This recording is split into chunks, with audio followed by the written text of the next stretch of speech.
I want to talk about the culture of the art. We'll get into the combat aspect of it also, but most people don't know what Petiki Tirsia really is culturally.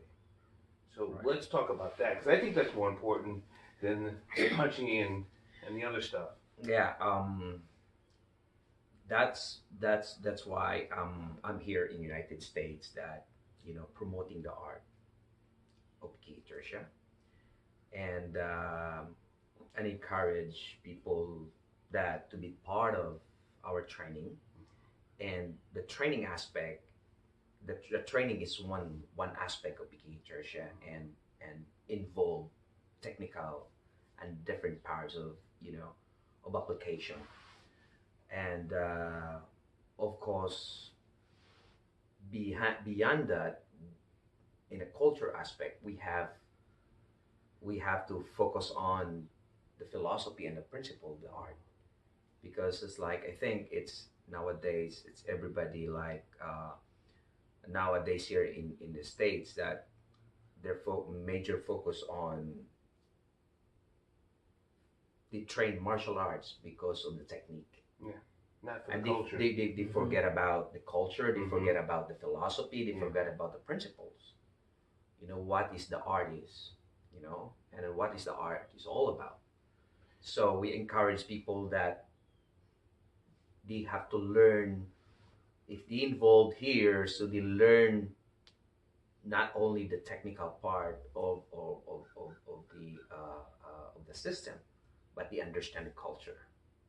Now, you being born into the culture, not just being Filipino, Right. but your uncle was Grand Tuhone. Right.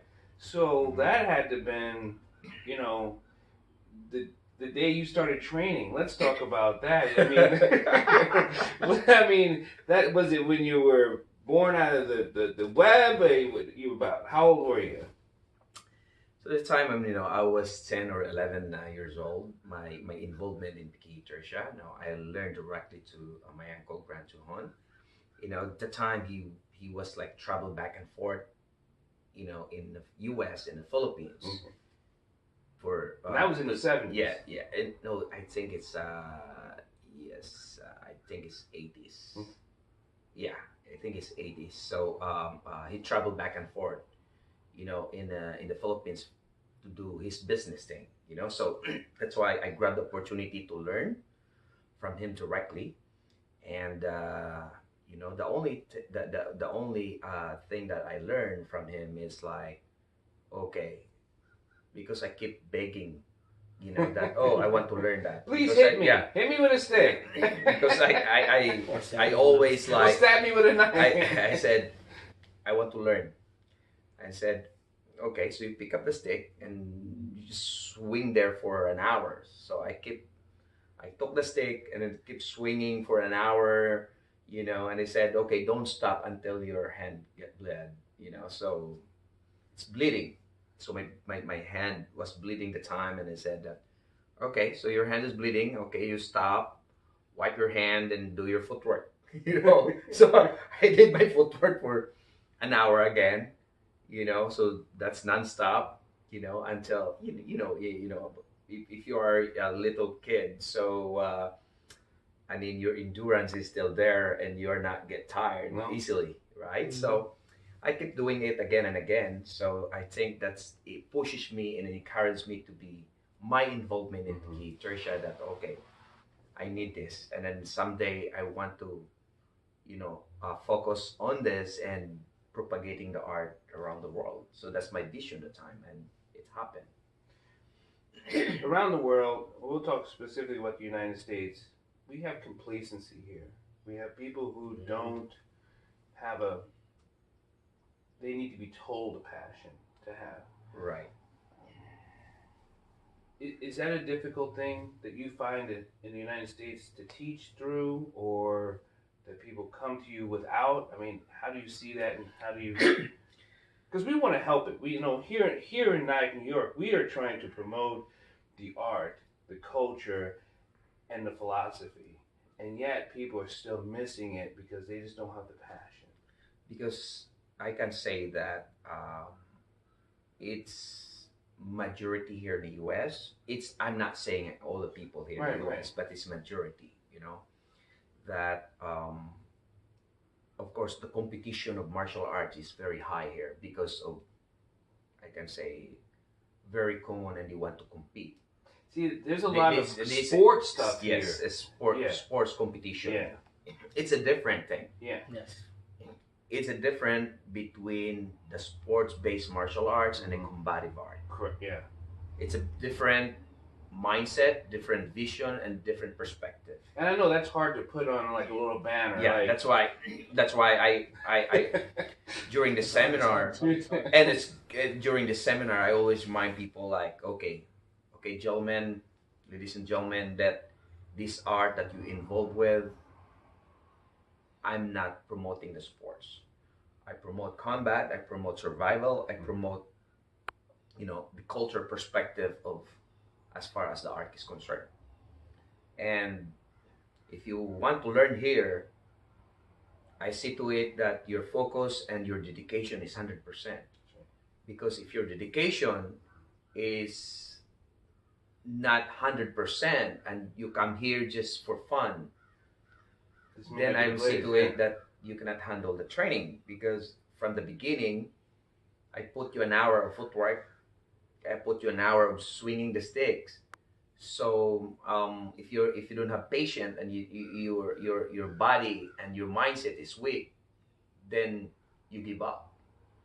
So that's why in majority of people here in Petiki Tirsia that involved here in our system, that they understand that when they come here and they learn, they take pain, they get hurt, and of course they sacrifice because of heavily the heavy training and the hard training.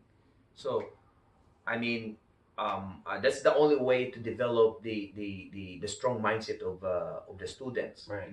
Put them in the hardcore training, put them in a lot of repetition of the movement, and they can see the essence of the training. Because if they train and put them like into a sports mindset, then it loses. Period. It loses the elements that you're trying to promote as far as the combat is concerned. Because like we're focusing combat and survival. Now that comes from the history of the art itself, right? From